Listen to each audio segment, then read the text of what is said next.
हमारा चल रहा था चौहान वंश। चौहान वंश में हम पढ़ रहे थे साथियों पृथ्वीराज चौहान को, यानी सम्राट पृथ्वीराज चौहान, सम्राट पृथ्वीराज चौहान तृतीय को। ठीक है, इसमें हमने बात कर ली थी किन किन की, चौहान व गढ़वालों का विवाद। चौहान व गढ़वालों के विवाद क्या होता, हमने बात की थी कि विवाद हुआ था जयचंद गढ़वाल के साथ। जयचंद गढ़वाल जो कनौज का राजा हुआ करता था। ठीक है, कारण क्या था, एक तो साथियों चंदेल व गढ़वालों का गठबंधन था। दूसरा बात की थी हमने साम्राज्य विस्तार की, और साथियों दिल्ली पर अधिकार करना चाहते थे। मेन बात है दिल्ली पर पृथ्वीराज चौहान भी चाहते थे और वो गढ़वाल भी चाहता था दिल्ली पर अधिकार। जयचंद भी यही चाहता था और पृथ्वीराज भी चाहता। यह भी कारण हो सकता है कि दिल्ली को लेकर कुछ हुआ हो। और तीसरा कारण हमने क्या था साथियों, संयोगिता। संयोगिता, संयोगिता कौन थी साथियों, संयोगिता थी जयचंद गढ़वाल की बेटी। किसकी पुत्री थी, जयचंद गढ़वाल की, जयचंद गढ़वाल की पुत्री थी, जयचंद गढ़वाल की पुत्री थी। ठीक है साथियों, कहा जाता है कि संयोगिता भी स्वयं है जो पृथ्वीराज चौहान से प्रेम करती थी, उस पर फिदा थी, उससे प्यार करती थी। किससे, पृथ्वीराज चौहान से। पृथ्वीराज चौहान से कौन प्यार करती थी, संयोगिता करती थी। माना जाता है कि संयोगिता भी पृथ्वीराज चौहान को चाहती थी।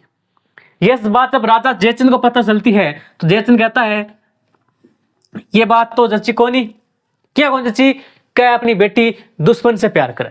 दुश्मन कौन मान रहे हैं इन्हें, पृथ्वीराज चौहान मान रहे हैं। पृथ्वीराज चौहान की बेटी तो पृथ्वीराज चौहान मेरे दुश्मन से प्रेम करती है, मैं उससे शादी हरगिज नहीं करूंगा। जयचंद कहता है, तो देखो बेटी का पता चलता है कि प्रेम करती है पृथ्वीराज चौहान से, तो इनको बात जची नहीं तो क्या हुआ, जयचंद ने क्या किया, एक राजसूय यज्ञ करवाया। जयचंद गढ़वाल ने एक राजसूय यज्ञ के दौरान एक स्वयंवर का आयोजन किया। इसका स्वयंवर यानी खुद के द्वारा वर चुनना, यानी अपने पतिदेव का चुनाव और रानी स्वयं करेगी। किससे करेगी, जो राजाओं को बुलाया जाएगा। राजसूय यज्ञ के दौरान स्वयंवर का प्रोग्राम रखा गया, लेकिन राजा ने सबको चावल दिए, सारा नून तो दियो, सारा राजा नाच पड़ोस का सारा राजा ने नून तो दियो, लेकिन सिर्फ और सिर्फ पृथ्वीराज चौहान ने छोड़ के सारा नून तो दियो। क्या खातिर कि भाई इनमें से जो भी आएगा उनमें से एक को चुनकर रानी क्या कर लेगी, उससे शादी कर लेगी, वरमाला डाल देगी। लेकिन संयोगिता क्या थी, संयोगिता तो स्वयं पृथ्वीराज चौहान से क्या करती थी, प्रेम करती थी। लेकिन रानी ने क्या किया, रानी ने सोचा चलो बढ़िया है, अगर पृथ्वीराज चौहान ने भी बुला सी तो मैं भी के साथ शादी कर लेसी। लेकिन क्या हो, राजा जयचंद कौन बुलायो, पृथ्वीराज चौहान ने बुलाया कौन जरा, क्योंकि वो अपमान करना चाहो, कि को पृथ्वीराज चौहान को अपमान करना चाहो। लेकिन क्या हो कि पृथ्वीराज चौहान की मूर्ति बना के गेट के ऊपर लगा दी। गेट कटे जठे अपन मेन गेट वाले दरवाजा वाले घर को बीर साहब महल को लास्ट दरवाजा जट से अपन प्रवेश करा। ठीक है, बठे लगा दी। बठ लगाने के बाद बठे मूर्ति लगा दी कि पृथ्वीराज चौहान की मूर्ति लगा दी। और राजा कहना चाहता था, जयचंद यही कहना चाहता था कि मैं किसकी, पृथ्वीराज चौहान की औकात एक द्वारपाल एक नौकर के समान भी नहीं समझता। यानी उसको क्या अपने हिसाब से उसकी औकात दिखाना चाहता था कि तेरे औकात हमारे द्वारपाल के जैसे भी नहीं है। इस तरह से वो अपमान करना चाहता था, किसका, पृथ्वीराज चौहान का। लेकिन क्या हुआ साथियों, मूर्ति तो स्थापित कर दी। जब रानी को टाइम आयो वो चुनने को, वरमाला डालने को, तो उस टाइम क्या हुआ कि रानी ने सबसे पूछा, भाई सबसे पूछो के सब बायोडाटा पूछो, तो रानी जच्चो को नहीं, कोई भी कौन जच्चो। और रानी लास्ट में क्या करियो, लास्ट में पृथ्वीराज चौहान की मूर्ति ही फिरा दी और मनी मन क्या कर लियो, वैसे ब्याह कर लियो, शादी कर ली। और कहा जाता है साथियों पृथ्वीराज चौहान वही मौजूद था, कहां पर, गेट के बाहर मौजूद था, अपना घोड़ा लिए, अपनी सेना को लिए वही मौजूद था, और रानी को वहीं से बिठाकर अपने ठिकाने चला गया। रास्ते में जब चौहान आए थे, पृथ्वीराज चौहान आए थे, तो रास्ते में अपनी सेना छोड़ के आए थे थोड़ी बहुत, और जो जिन सेना ने, गढ़वाल की सेना ने पीछा किया, वो बीच में उनको रोक लिया।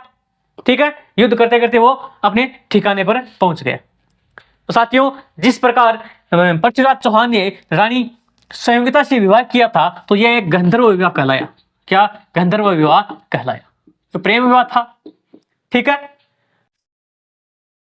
अब साथियों बात आती है, शादी तो कर ली, ले गया, जयचंद कुछ को नहीं उखाड़ पायो।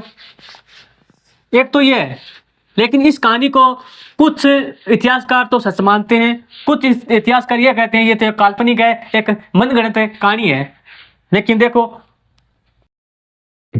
डॉक्टर त्रिपाठी की, किसकी? डॉक्टर त्रिपाठी। और साथियों एक आती है डॉक्टर हीराचंद ओझा, डॉक्टर गौरीशंकर हीराचंद ओझा। ये क्या मानते हैं साथियों? ये मानते हैं कि एक काल्पनिक घटना है, ये काल्पनिक है, मनगढ़ंत कहानी है, कि ऐसा थोड़ी होता है। ऐसे थोड़ी कोई उठा के ले जाएगा, शादी कर लेगा या फिर मूर्ति के माला डाल दे। इस प्रकार ये क्या करते हैं, एक मनगढ़ंत कहानी मानते हैं। मनगढ़ंत कहानी कौन?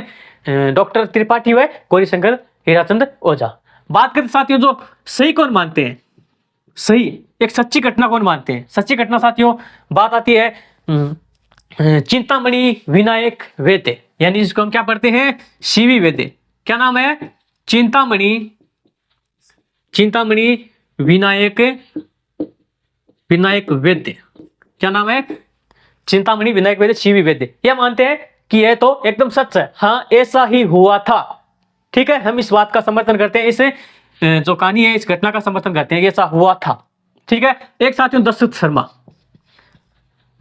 शर्मा भी यही मानते हैं कि हाँ यह कहानी क्या है, सच है, संयोगिता से इस प्रकार से ही शादी पृथ्वीराज चौहान ने की थी।